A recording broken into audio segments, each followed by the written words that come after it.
and ask some questions that come up during the conversation, and then we'll call on you to come to the camera and ask them yourself. Today, we're welcoming Kayani Turner. Sorry about that. Ms. Turner is coming to us today from Washington, D.C. as a manager of 2U, a digital education company geared to bring quality higher education to the virtual world. Ms. Turner has been with 2U for 3 years now, after changing careers as a college volleyball coach. Ms. Turner recently joined a nonprofit team with the Baltimore Art Resistance, a group working to highlight Baltimore City's artists and bringing healing to the community through the arts. As a college coach, Ms. Turner coached at Western Illinois University, Southeast Missouri State University, and most recently at Towson University. All this after a storied career as a dominating outside hitter for the University of Illinois Fighting Illini? Okay. We are looking forward to hearing her leadership journey. Ms. Turner, thank you so much for joining us today and taking time to share your story with us. We're going to turn it over to Olivia with the first question. Hi, do you mind telling us your pronouns first? Absolutely, yes. Thank you for having me. I go by she, her, and also they, them. Thank you. And what exactly does your company do? Yeah, so basically the way I explain it to folks is that we help universities get their curriculum in an online platform. So for example, if let's say you live in California, right, but you want to get a degree from Georgetown in DC, but you don't want to uproot your family, don't want to move your job, right? We work with Georgetown to help them get their Master's of Science in Nursing, for example, program in a digital platform that makes it easily accessible for you in California to take classes with Georgetown professors, Georgetown curriculum. And then when you're done, your degree will say Georgetown University, right? So we partner with universities all over the world, really. We have degree programs, we have boot camp programs, and we also have short courses that are a little bit shorter in duration. So we have probably around 75 or so degree programs partnered with over 65 or 70 universities. And then with the short courses, it just adds a whole nother boatload of programs and universities to our portfolio. So we just are basically trying to eliminate the back row in education. So we actually just partnered with Morehouse, which is our first historically Black college and university. We announced it, I think, on Monday. And so we're thrilled to just continue to reach out into the community and find ways to make education accessible to everybody. Awesome, that sounds really amazing. Tell us a little bit more about yourself other than what you do now. Sure, where do I begin? So I was a college athlete, but before that I was a high school athlete, and before that I was a middle school athlete, and then elementary school athlete. So literally an athlete my whole life. I did play at Illinois, played volleyball, played basketball in high school and middle school, always on teams, always playing AAU and club and traveling. Grew up in Maryland, born in Texas. Did not stay in Texas very long, about 6 months or so. But I'm 6'2", so everybody says that's why I'm 6'2", because I was born in Texas and everything's bigger in Texas. That's not true. My parents were huge, so that's actually not the case.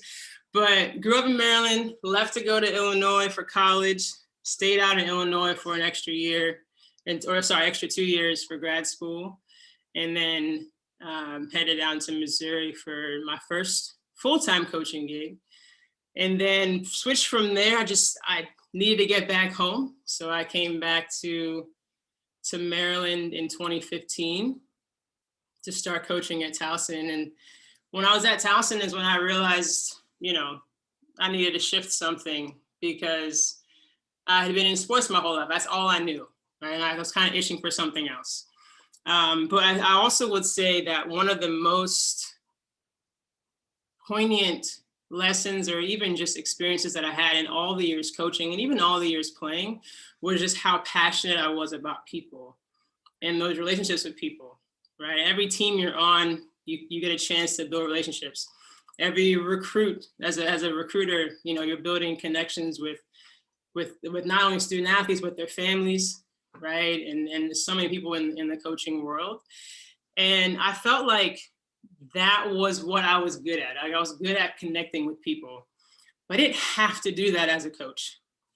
I could, I was doing it for a long time, but I felt like there were other ways for me to mirror that similar connection.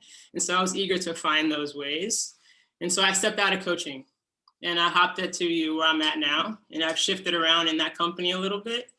But at the center of kind of who I am is always relationship building. Like, I think there are so much we can learn from people that are like us and that are not like us.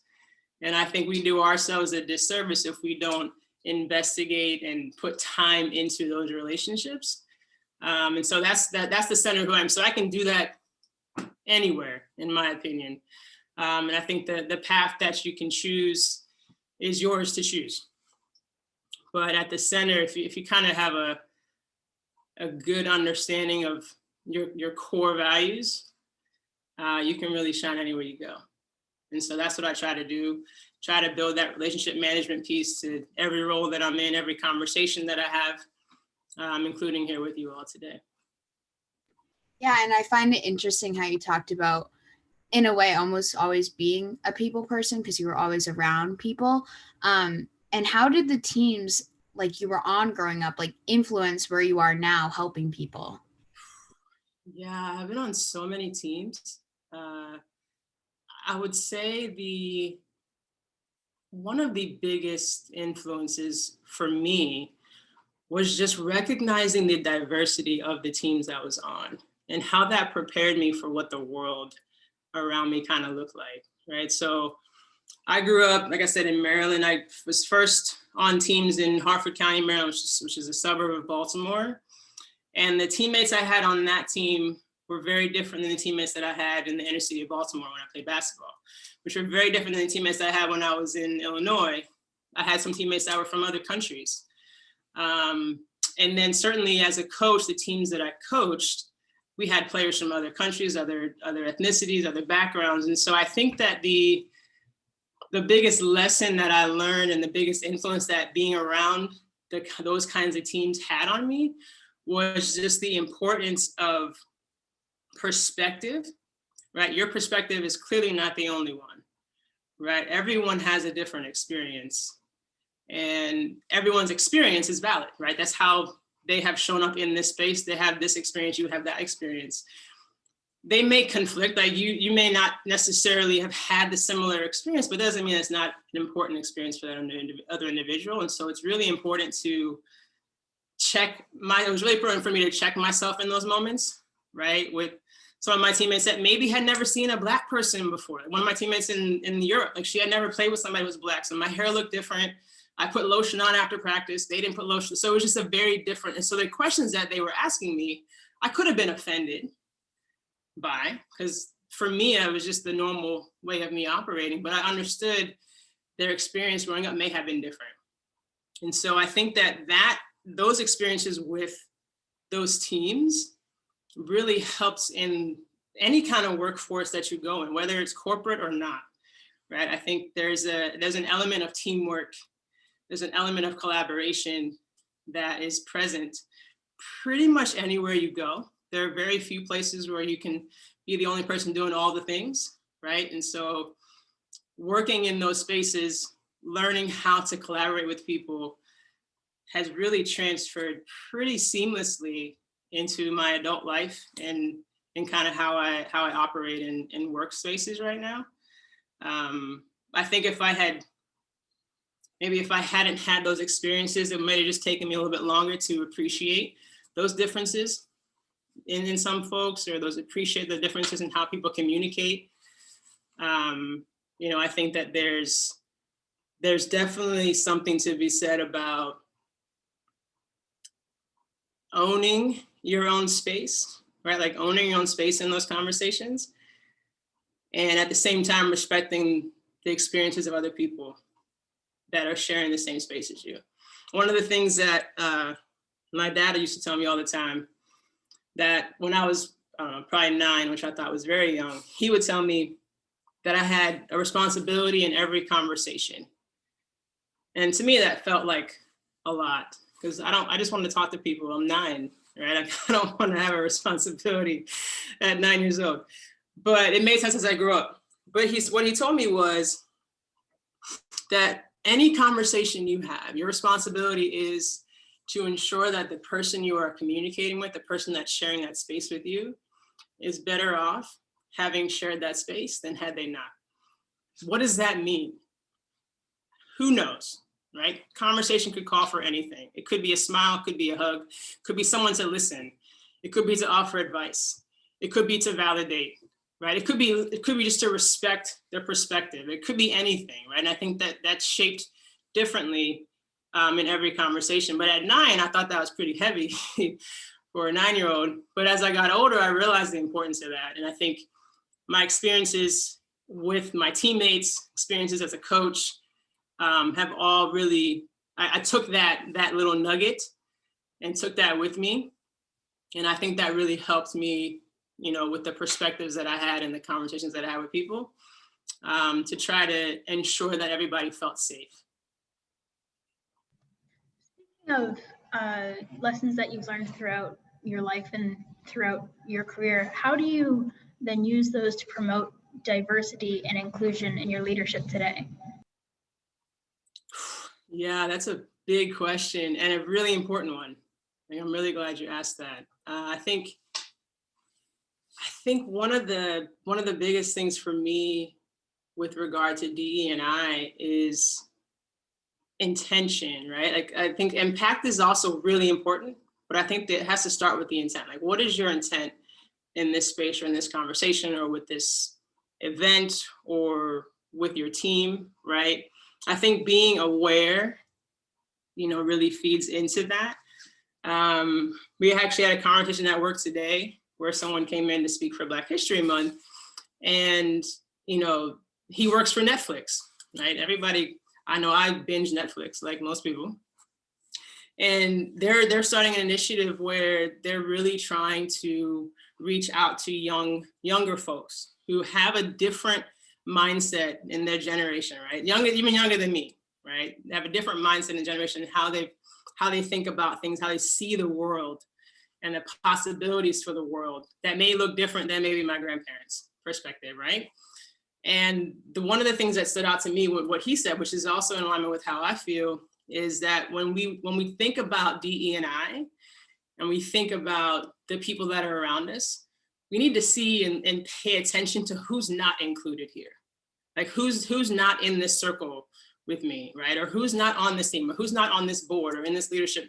Like, pay attention to those things and then interrogate why. Ask the question why. And then once you ask the question why, if we're actually intentional about diversity, equity, and inclusion, then we need to ask ourselves, what do we need to do to make sure that we have those people who are not currently represented,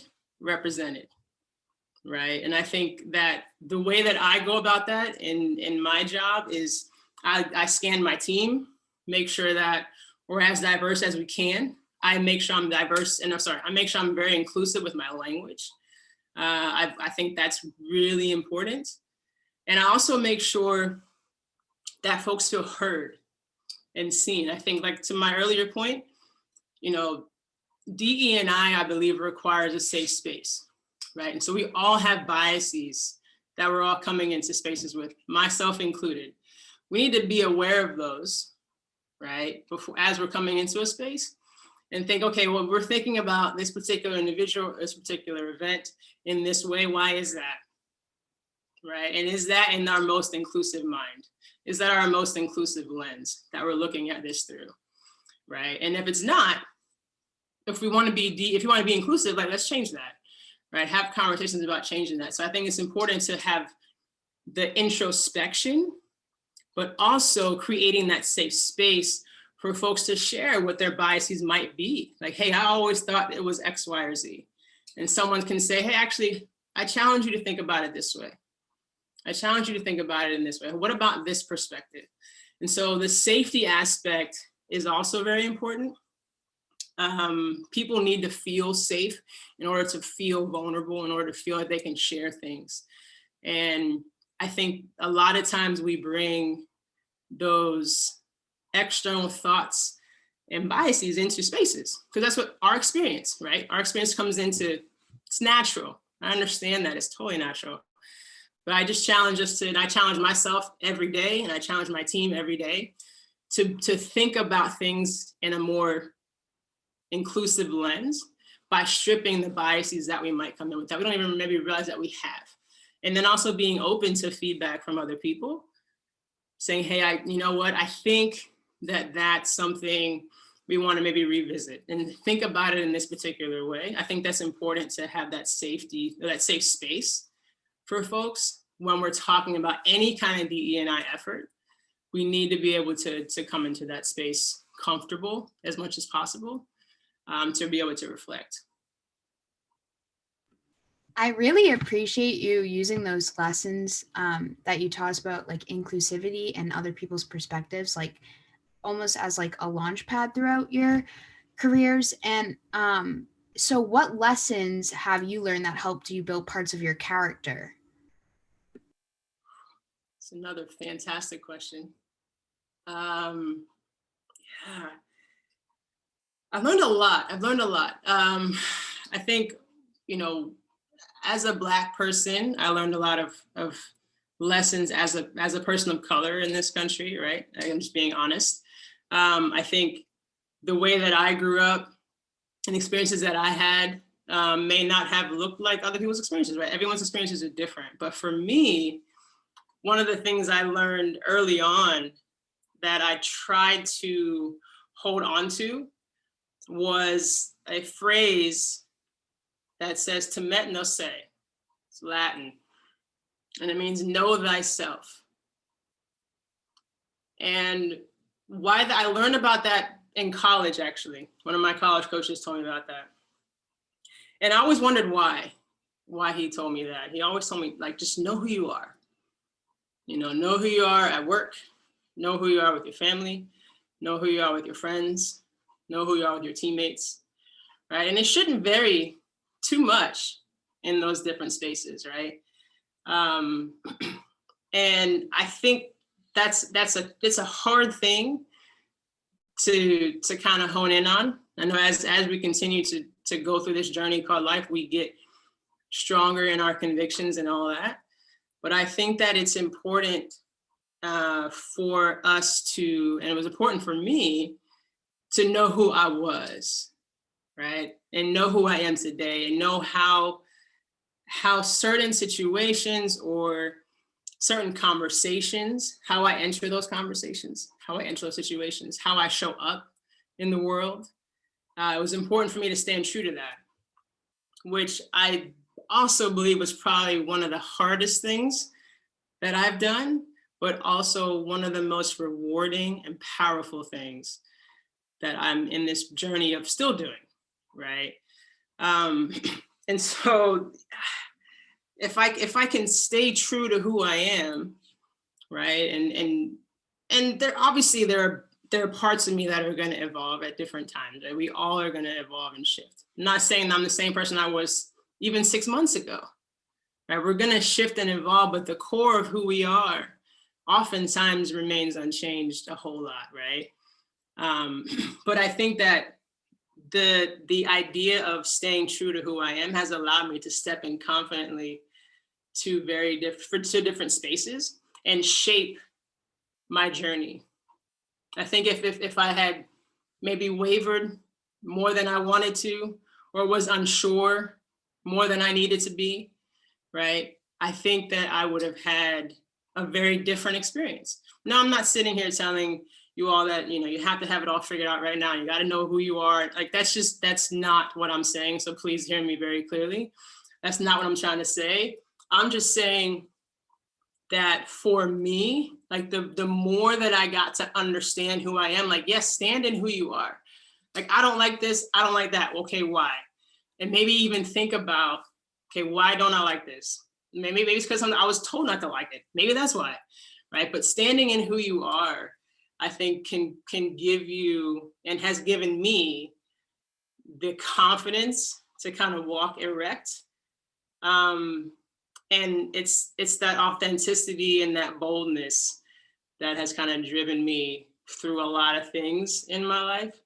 I think that has helped me cope with and manage, you know, maybe people who didn't like me, right? Like, that's gonna happen. You literally can't make everybody happy. People are just not gonna like you sometimes, right? And if we're staying true to ourselves, and and part of that is intentionally not causing harm for others. If someone doesn't like you, I mean, what can you do? I'm being true to who I am, right? And so I think that there's a little bit of ebb and flow with it, meaning there's a component of being true to who I am, ensuring that I'm not causing harm to others as much as possible. I think that's really important. And then accepting if folks aren't down with that, because sometimes they're just not going to be. But I think that the more you're in that kind of pattern, the more you may feel, and the more that I certainly have felt, empowered in who I am. With all of that, and with how far you've come in your life, what was the hardest lesson that you think you've learned throughout your life? I think that was it. To be honest, I think I'm a people pleaser. I think I like making people happy. I do not like causing harm or hurting folks at all. And so I always want to make everybody happy. And I did that to my own detriment, my own choices, right? And I've learned that I'm the only one who suffers from that. I'm the only one who suffers from me not being authentically who I am, like at the core, right? That's what I thought. So then I started thinking, well, if I show up as who I am all the time, maybe I'm that person who someone else then looks up to. It's like, oh yeah, you look kind of like me, or you're doing kind of like what I want to do. And I subscribe to how you show up in the world. And maybe it gives that influence or that boost or that kickstart to somebody else. Then that's meaningful to me. And so I literally think that this is not even that long ago, to be completely honest with you. I really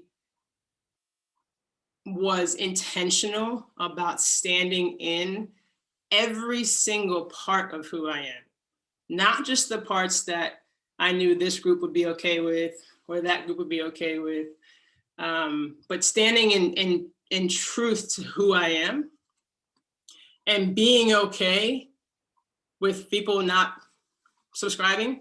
That's cool. There are a lot of people in this world, right? I don't need to be friends with everybody. It's literally not going to be a thing.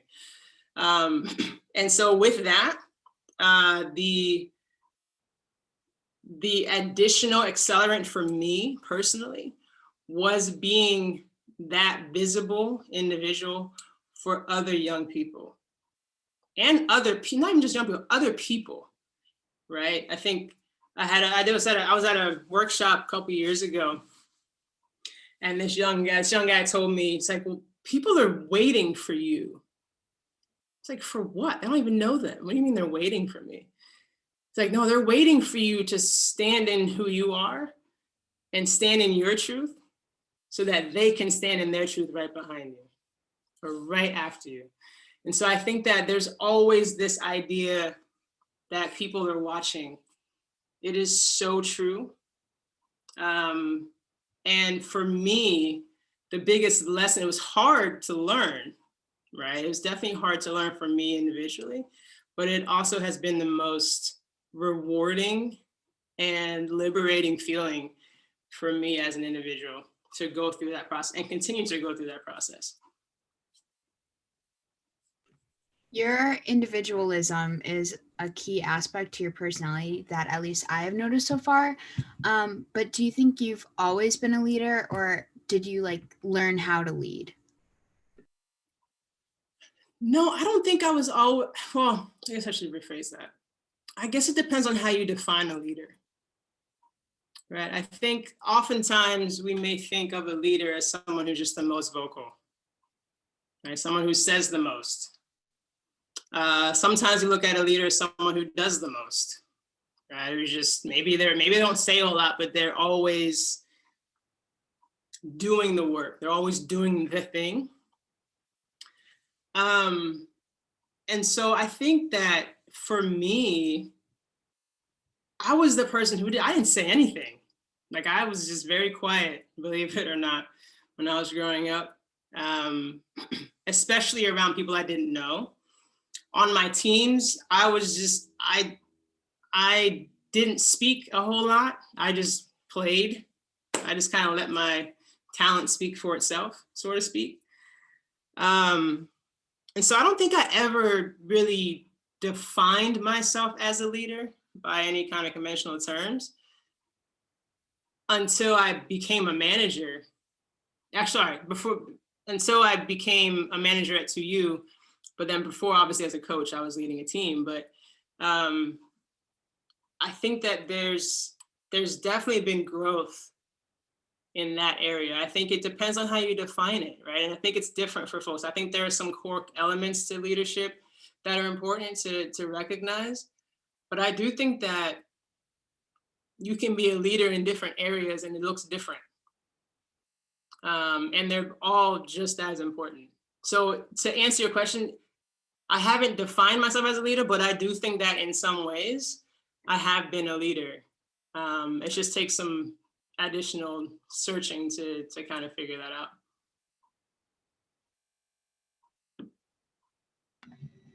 Great, awesome. We would also, coming off of that, what would you say to someone who doesn't think they could be a leader? Because it again depends on the definition of leader, but someone who doesn't think that they could lead at all. Yeah, I would challenge them I'd probably challenge them by asking them why first. Like, why don't you think? And what kind of leader are you thinking about that you cannot attain? Because I would venture to think that we could find a space for them to lead in a way they probably didn't think was possible. Because I think that we often, like I said before, we often pigeonhole leaders and it needs to look a certain way. And that may not be the strength of an individual, right? Like, it may look different. You can lead in different ways. You can show up as yourself fully and still empower people, even if you don't think that you're quote unquote a leader. But I would venture to say that you are, right? And I think that I would just challenge that individual to just think about what kind of leader they're thinking that they can't attain. Like, I think that's what it is. I think there's a space for everyone to lead in a particular way. We all can't lead the same way, right? That's just probably not efficient. But I definitely think there are ways for folks to lead in certain avenues, maybe certain topics, certain events, certain situations folks have strengths in. And I would venture to think that any individual who thinks that they may not be able to lead just maybe should redefine how they think of leadership. And I think that they would be surprised at what they're able to accomplish. I like how you say, like, redefining leadership. So what do you look for in a leader when you're working with others? Yeah, the first thing, it kind of takes me back to when I was coaching. I'm sure you all in some way or another have heard of someone who's coachable, right? Someone who takes feedback well and listens. I think that's one of the first things I look for when I'm looking for, even actually, it might even be something I look for. It just happens, right? I notice it, I pay attention to it. I always used to say that leaders who can follow are generally the best leaders, in my opinion. Why is that? Why do I feel that way? we were given, most of us, majority of us were given 2 ears and 1 mouth. I think that's by design, for us to listen more than we speak. That's just my opinion, right? And so when we think about people who want to lead or desire to lead, and they don't listen to the people around them, or they think that, you know, they know how to do everything, so they just want to do it themselves, and that defines leadership for them. Those people I'm a little leery of, to be honest. I'm like, because I'm looking for someone who's going to empower those around them. I'm looking for someone who's going to include those around them. I'm looking for someone who's going to listen to those around them. Those are, for me, very baseline qualities of someone who I would want to be leading me and someone who's leading around me. I think that the diverse mindset is also really important for leaders. But I think that most smart leaders put smart people around them. Like they lead and they have people who are smarter than them even in their circle, in their close circle, challenging them all the time.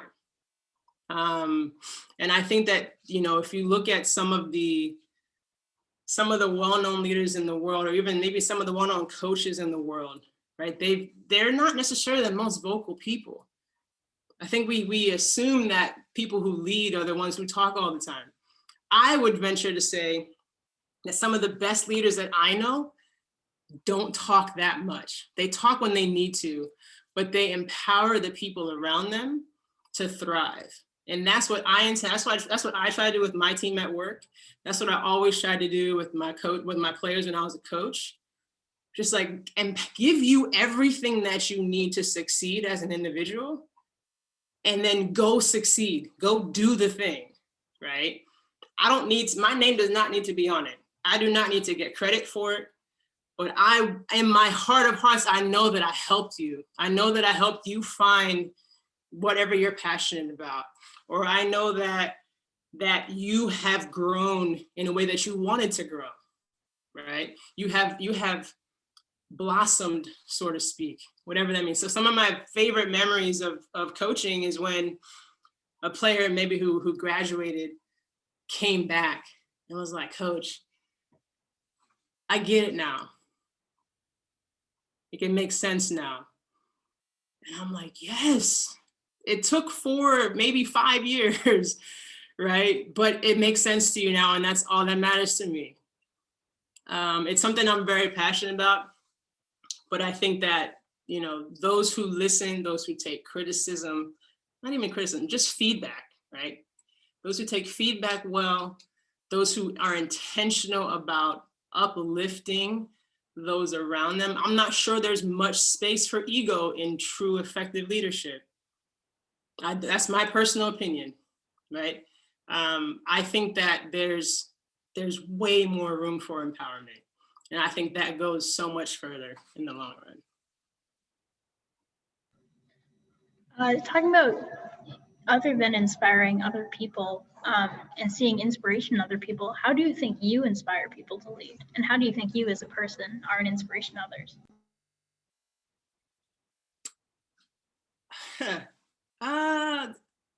It's again a great question. How do I think I inspire? I hope I inspire by one, first and foremost, being myself. Right. I'll tell you a little nugget. So the position that I'm in now, there has not been there have been very few people of color in this position. There has not been any other person of color who was out in the queer community in this role, in the company's history, right? And so for me, I didn't have somebody to look at who's doing this role that I could say, I want to do that. Didn't have it. now I'm that person for other people who might think, oh, I want to be here. I want to do this, especially in this company that I'm in right now, right? It's like, oh yeah, Kayani's doing that. If Kayani could do it, then I can do it. Let me talk to Kayani. I've talked to people, like, how did you get over here? How did you do this? I will tell you all the things, like all the things. I'll tell you everything, because it's not about me.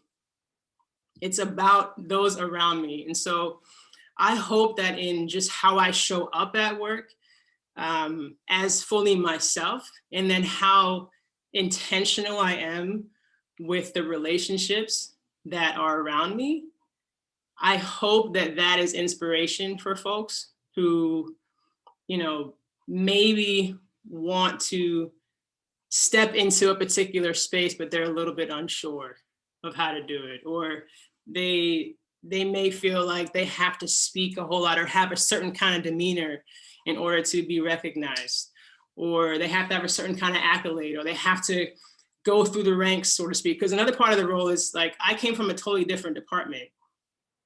From this department to this department. Everyone in this department had to start, quote unquote, from the bottom to move up.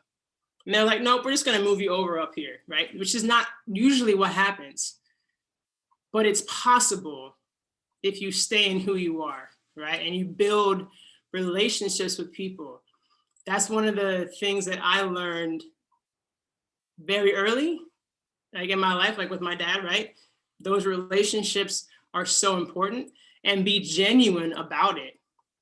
And I think that that's something that if nothing else, being myself and leaning into relationships intentionally, hopefully can inspire folks. Because I think from there, I mean, it could go in all different kinds of directions. You mentioned your company and how you inspire people, but how has online learning impacted your leadership? Yeah, we've actually had quite a bit of shift happen, online. So in my previous role, I was a manager of a team of 4. And then that team of 4, along with the other individual contributors, got outsourced to a different company. So I no longer had direct reports at the company. And so, but what that ended up forcing us to do is work with this external company to get the same job done. Now, these external folks are in India, right? So time difference, we had to literally teach them everything that we did internally. So that was a lot of training, a lot of building relationships, a lot of literally leading and learning by example, like showing them how we do things. And so in doing that, we did that pretty much all of last year. They're still doing it now, but it had shifted us to think of creative ways to have an impact, right? Because we couldn't sit in the same room, right? It was just not possible. So we had to find ways to add fun into what we're doing. Same thing with my team I have right now. We're all in-house, but we're all in the States. But just treating them like humans and not people who just do work, right? I think sometimes we lose sight of the human element of humans, which blows my mind, actually, because you're humans. You should be treated as humans. And in some workspaces, it's metric based. It's we got to get the results. Even as a player on a team, it's like we got to win. And it's just like, wait a minute. We're whole humans, all going through all kinds of things all the time, especially in the last year. Let's talk about it. Let's intentionally create time to talk about this if we need to. If we don't, we don't. Let's set aside 5 to 10 minutes here, a one-on-one over here. If we need a distraction, let's play a game. First 10 minutes, 15 minutes of this meeting, we're just gonna play. I did it with my team yesterday. I surprised them with this like TV sort of game. It was very fun. They enjoyed it. It lasted like 5, 10 minutes. It was the break that their brain needed for the day, right? Just intentionally creating space in a virtual environment, because everyone's just clicking from meeting to meeting to meeting, and it's always work, and that can get very dry and very boring. I don't care where you are, can get very boring. And so just being intentional about throwing in some fun, because humans oftentimes like to have fun. Not everybody does, but I think the majority of folks like to have a good time, like to laugh here and there. I know I do. And so, you know, I think that there's an element to just, as a leader especially, making sure that people know that you see them as people, as whole people, first and foremost. Hello. My laptop died. We had some technical difficulties. I'm over here now. Going off of that, what methods and tips do you have for people who might be struggling with online learning, either if they're teaching or students who are struggling with it? Yeah, that's a good question. You know, I think one of the first thing that came to my mind was ask for support, right? Like just lean into the support that that you have around you, and that could look different for most people, right? It could be family, could be friends, could be teachers, could be mentors. But I would say look for support, because I think that there is something to be said about community, right? I think that there's an idea around us where we've got to figure it all out ourselves. Like, I can't tell anybody that I'm struggling here, or I can't tell anybody that I'm not okay today.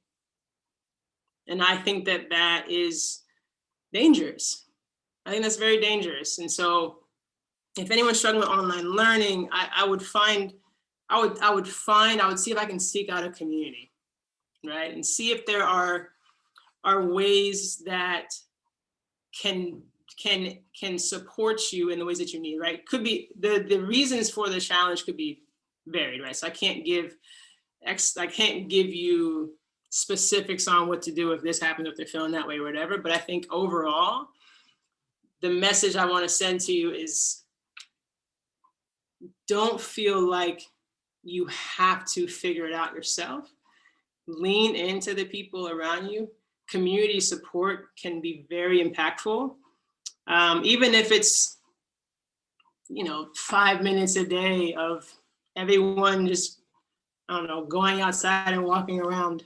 Right? I was literally in a meeting yesterday where they have 3 times a week maybe, where they just get on their headphones, they hop into this meeting, and everyone's walking around their neighborhood, showing pictures of cabbage and other things. So just, it could be anything, whatever you need, like just be vocal about that, because it's a tough time. It's a tough time, and I think that most folks will be very sensitive and receptive to that, and the community can really bring you through. I appreciate you talking about obstacles with online learning and how you overcame those and how you led people through those. But what kind of obstacles have you faced while going through your own personal growth? Whew. How much time we have left? 9 minutes. Oh goodness. Yeah, a lot. Honestly, I will say this. For me, when I was in probably college, I was towards the end of college. I was getting ready to go to grad school. I was like, all right, I think I want to coach.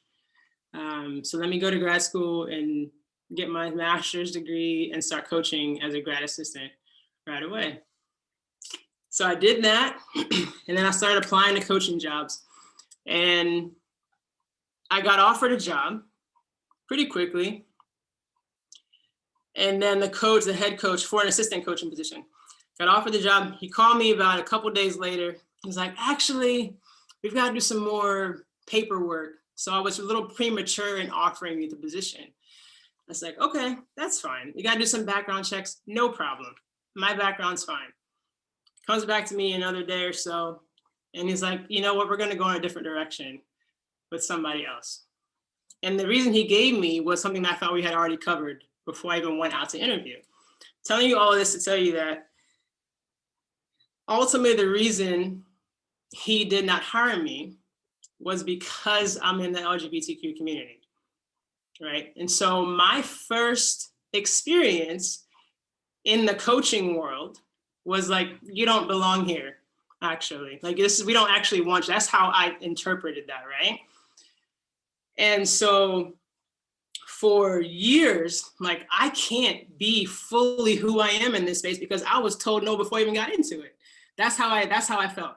Now, I'm not saying that's how the community is. I'm not saying that's how the volleyball community is, but that's definitely how I felt, because I felt like as a woman, as a Black person, and as a queer person, I had all these checks that, yeah, helped the diversity quota, but also made it difficult for me to move forward. And so my journey has constantly been fighting to show up fully in who I am. And my company now is the first place that I've felt that I could truly be me 100%. And I can't tell you how liberating that feels for me, but I can tell you that the 10 years and even the years prior to when I was playing, there are a lot of challenges, like with how I show. People always thought I was intimidating, so they avoided me altogether. I was told that I needed to fix my face, literally. I was told, fix your face because your face is going to turn people away. So I was like, what am I supposed to do with that information, right? But so I obviously internalized that, and I tried to make sense of it in my own way, and had a lot of challenges with my family, right, in different ways.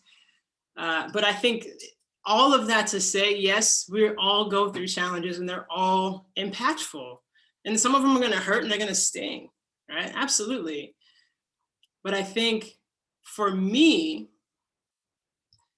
the biggest reward is the fact that I'm on this side now, talking to you all about my authenticity and who I am, and being confident in that, knowing that I'm still going to have obstacles moving forward, but I have a stronger sense of me in the process. And that's something that's going to continue to evolve over time. In a complete opposite direction of this, after all of your challenges, what are some of your favorite stories throughout your career? So favorite things that have happened, favorite things you've learned. Yeah, I would say the ones that come to my mind most are the ones that involved the folks I was working with, whether it was my players, whether it was campers, whether it was coworkers, or my direct reports and my employees now, somehow turning on that light bulb for themselves.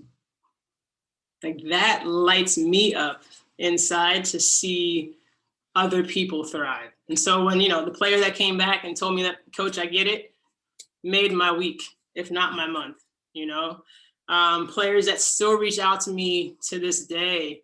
It's like, yeah, Coach, I heard about this was happening. I remember you told me about this, or you said that this was what happened, but I get it and I understand what's going on. Or, at work, we're doing a lot of work for Black History Month.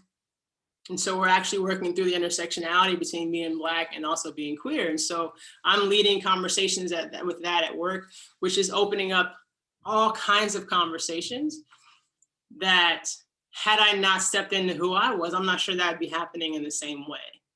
And so there are very few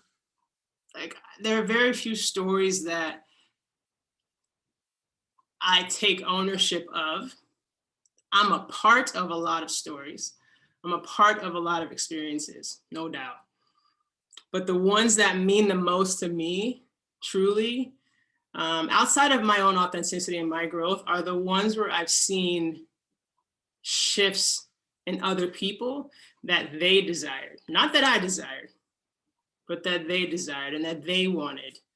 So every story that I was thinking about with that question really always kind of came back to that core message of seeing other people just shine and thrive and be excited about it and you know, share it with everybody. And one of my good friends, she was very, very much, you know, in kind of in her own way, so to speak, right? And now she is just out here like doing all the things. And I'm so excited. We've had many conversations. It's not because of me. She was like, but I see you walking in your truth. And like, that's dope. That's so cool. And here you are, you know, about a year later, now she's doing the same thing. Right. And I think, and in her own way, to her own credit. But I think that there are little nuggets and little pieces of folks' lives that I love being a part of. And I just love seeing people thrive. Thank you for being so vulnerable with us today and so inspiring with your words. You're such an inspiration here at APH, and I really appreciate hearing your perspective on everything you do, including the lessons you've learned and your challenges. And thank you for sharing your leadership pieces to us, and we will take that information moving forward. You're always welcome back here. I really appreciate hearing your perspective and outlook on everything, including your challenges throughout all of your careers and how you switched over. Thank you so very much for having me. Your questions were intentional and important. And, you know, this conversation wouldn't have happened without the thought that went into it. So I really appreciate it. I had a great time chatting with you all today. I'm more than willing to come back anytime.